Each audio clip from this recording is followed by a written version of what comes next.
ಚಂದ್ರು ಪರವಾಗಿ ನಿಂತಿತ್ತು. ಆದರೆ ಪೊಲೀಸರು ಕೂಲಂಕುಷವಾಗಿ ವಿಚಾರಣೆ ನಡೆಸಿದಾಗ ಅದೊಂದು ಕೊಲೆ ಅನ್ನೋದು ಬಯಲಾಗಿತ್ತು.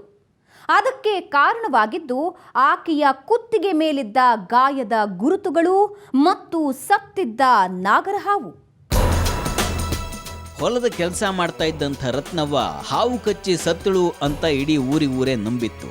ಆದರೆ ಪೊಲೀಸರು ಮಾತ್ರ ಅದನ್ನು ನಂಬಲಿಲ್ಲ. ಸ್ಥಳಕ್ಕೆ ಬಂದಂಥ ಲೋಕಾಪುರ ಪೊಲೀಸರಿಗೆ ರತ್ನವ್ವಳ ಸಾವಿನ ಹಿಂದೆ ಚಂದ್ರುವಿನ ಕೈವಾಡ ಇದೆಯಾ ಅಂತ ಅನುಮಾನ ಉಂಟಾಯಿತು.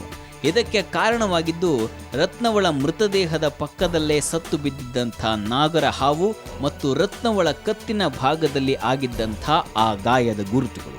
ಸಮ್ ಡೌಟ್ಸ್ ರೇಸ್ ಆಗಿತ್ತು ನಮಗಲ್ಲಿ. ಅಂದರೆ ನಾಗರ ಹಾವಲ್ಲೂ ತುಂಬ ವೆರೈಟೀಸ್ ಬರುತ್ತೆ.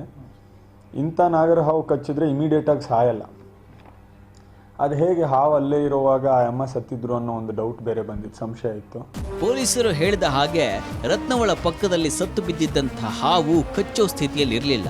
ಯಾಕೆಂದರೆ ಆ ಹಾವಿಗೆ ಹಲ್ಲುಗಳೇ ಇರಲಿಲ್ಲ. ಗ್ರಾಮದಲ್ಲಿ ಚಂದ್ರುವಿನ ಪರವಾಗಿ ವಿಚಾರಿಸಿದಂಥ ಪೊಲೀಸರಿಗೆ ಅವನ ಬಗ್ಗೆ ಅಂಥ ಯಾವುದೇ ಅನುಮಾನದ ಮಾತುಗಳು ಕೇಳಿಸಲಿಲ್ಲ. ರತ್ನವ್ವಳ ಪೋಸ್ಟ್ಮಾರ್ಟಮ್ ರಿಪೋರ್ಟ್ ಬಂದ ಮೇಲೆಯೇ ಪೊಲೀಸರಿಗೆ ಇದ್ದಂಥ ಆ ಅನುಮಾನ ನಿಜವಾಗಿತ್ತು, ರತ್ನವ್ವಳದ್ದು ಕೊಲೆ ಅನ್ನೋದು. ಸೊ ಮತ್ತೆ ನಮ್ಮವರು PM ಕರ್ಕೊಂಡೋಗಿ ಕುಮಾರೇಶ್ವರ ಹಾಸ್ಪಿಟ್ಲಲ್ಲಿ PM ಮಾಡಿದ್ಮೇಲೆ ಗೊತ್ತಾಗುತ್ತೆ ಆ ಹುಡುಗಿ ರಾಘವ್ವ, ಆ ಅಮ್ಮನ ಹೆಸರು ರಾಘವ್ವ ಅಂತ, ರತ್ನವ್ವ, ಅವರು ಸ್ಟ್ರ್ಯಾಂಗ್ಯುಲೇಷನಲ್ಲಿ ಯಾರೋ ಕತ್ತಿಸ್ಕಿ ಸಾಯಿಸಿದ್ದಾರೆ ಅವ್ರಿಗೆ ಅಂತ. ಹೌದು, ಅದೊಂದು ಕೊಲೆ. ರತ್ನವ್ವಳ ಪೋಸ್ಟ್ಮಾರ್ಟಮ್ ರಿಪೋರ್ಟ್ನಲ್ಲಿ ಇದ್ದದ್ದೇ ಅದು. ಕತ್ತು ಹೆಸಗಿದ್ದರಿಂದಲೇ ಆಕೆಯ ಪ್ರಾಣ ಹೋಗಿರೋದು. ಅದರ ಹೊರತಾಗಿ ಹಾವು ಕಚ್ಚಿದ್ರಿಂದ ಅಲ್ಲ ಅನ್ನೋದು ಸ್ಪಷ್ಟವಾಗಿ ಗೊತ್ತಾಗಿದೆ.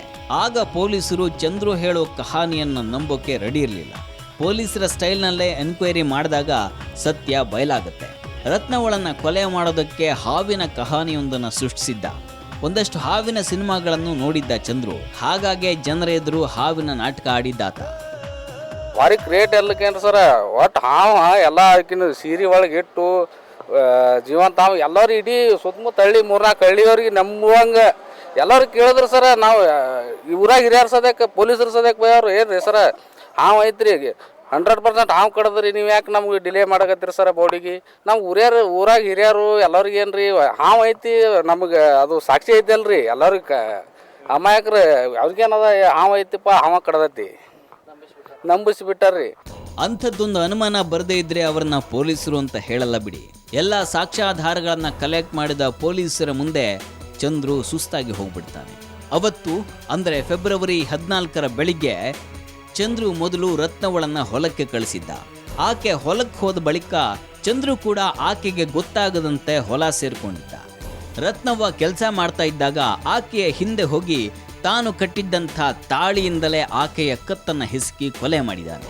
ಆಕೆಯ ಉಸಿರು ಹೋಗಿರೋದನ್ನು ಕನ್ಫರ್ಮ್ ಮಾಡಿಕೊಂಡ ಬಳಿಕ ಹಾವೊಂದನ್ನು ಆಕೆಯ ಸೀರೆಯೊಳಗೆ ಬಿಟ್ಟಿದ್ದ.